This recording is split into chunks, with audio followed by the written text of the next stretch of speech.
မင်္ဂလာပါဒီနေ့မက်လက်သင်ခန်းစာလေးမှာတော့ကျွန်တော်တို့ sample problem 7.3 လေးကိုတွေ့တော့မှာဖြစ်ပါတယ်ဒီ sample problem 7.3 ကတော့ကျွန်တော်တို့ရှေ့သင်ခန်းစာမှာပြောခဲ့တဲ့ဒီသင်ခန်းစာရဲ့ရှေ့ရသင်ခန်းစာမှာပြောခဲ့တဲ့ anonymous function ပေါ့ anonymous function ကိုအသုံးပြုပုံလေးအကြောင်းကိုပိုပြီးနားလည်သဘောပေါက်အောင်လို့ဒီ sample problem လေးကိုလုပ်ကြည့်တော့မှာဖြစ်ပါတယ်ဒီ problem ရ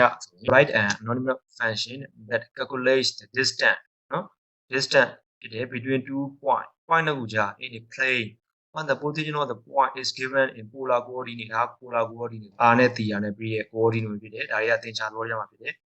အဲ့ဒါထားလိုက်ဒီမှာဆိုတာဒီမှာကအဲ့သဘောတရားတွေတဲ့ anonymous function သုံးတဲ့အကြောင်းလေးကိုကျွန်တော်ပြောသွားမယ်ဒီဥစ္စာတွေကဘယ်လောက်ခက်ခဲမဟုတ်ဘူးเนาะဒီဥစ္စာတွေကထက်ရှင်းနေပို့ပြီးတော့ကြာသွားနိုင်မယ် use the anonymous function to calculate เนาะ anonymous function တို့ဘာလို့ anonymous function ကိုအသုံးပြုပါတဲ့ to calculate တွေ့ရင်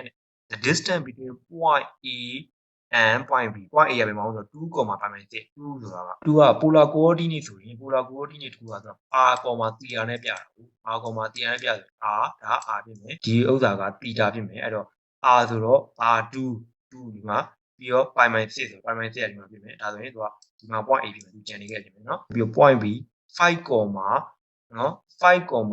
pi - 4ဆိုပြီးတော့ပြောတယ် rb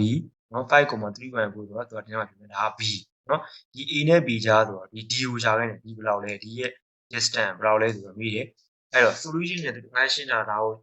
ဒီခါပြလိုက်တယ် the distance between 2 points in polar coordinate can be calculated by using the law of cosine ကိုသုံးပြီးတွေ့နိုင်မယ်တဲ့သူပြောတယ်အဲ့တော့ D ကိုရှာရင်လည်းဆိုရင် RA² တည်မယ်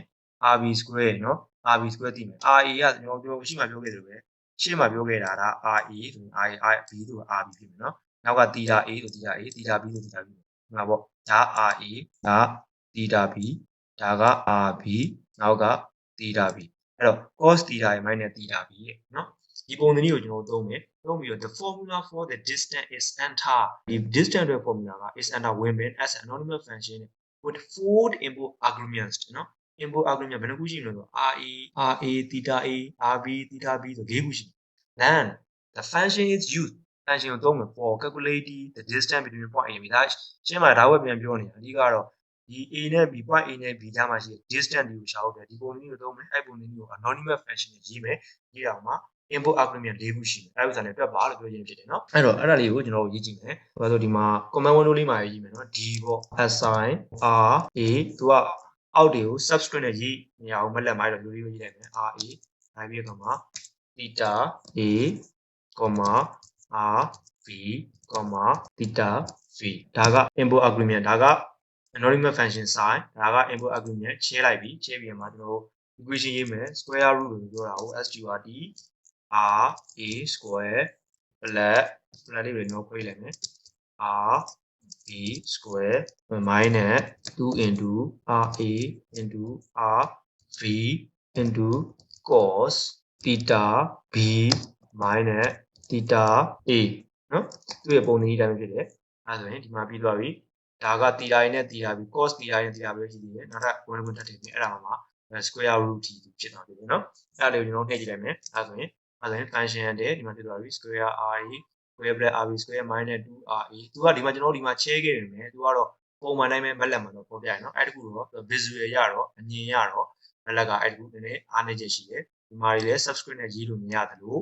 underscript နဲ့ရေးလို့မရတယ်လို့ဒီမှာလည်းအဲ့လိုပဲချဲတာရင်ပြရတယ်မရှိဘူးเนาะအဲ့လိုမျိုးကတ်နေတယ်အဲ့လိုဖြစ်တယ်ကြည့်ရနည်းနည်းမျက်စိရှုပ်ပြီးရောထွေးနိုင်တယ်အဲ့လိုအားနည်းချက်ရှိတယ်အဲ့တော့ဒီ web function ကိုကျွန်တော်လုပ်ပြီးသွားပြီအဲ့တော့အဲ့ဥစ္စာကဆိုတော့ distance a to b ဆိုကျွန်တော်ထပ်ပြီးတော့ဒီ name လေးကိုထပ်ပြီးလိုက်မယ်เนาะ name လေးကိုထပ်ပြီးလိုက်မယ် d လို့ပြီးတော့ဒီကောင်ကိုပြန်ခေါ်လိုက်ဒီကောင်ကိုပြန်ခေါ်လိုက်မယ် d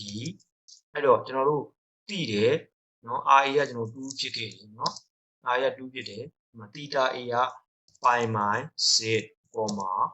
rb ကကျွန်တော်တို့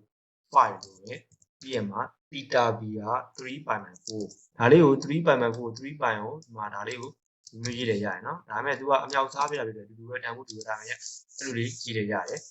အဲ့ဒါကိုကျွန်တော်တို့နှိပ်လိုက်မယ်အဲ့ဒါဆိုရင် distance a to b က 5.8471ဆိုပြီးတော့ဒီထွက်လာမှာဖြစ်တယ်အဲ့တော့ဒီမှာသုံးသွားတာဆိုရင်ကျွန်တော်တို့ anonymous function သုံးတယ်ဒီမှာ input argument ကတစ်ခုတည်းပူတော့เนาะတစ်ခုတည်းပူတော့ input argument ကိုသုံးခဲ့တယ်အဲ့ anonymous function လေးကိုပဲဒီမှာတိုက်ရိုက်ခေါ်ပြီးတော့သုံးတယ်အဲ့တော့ anonymous function ကဒီမှာ function file နဲ့တက်ရေးရတက်မရေးရနဲ့ command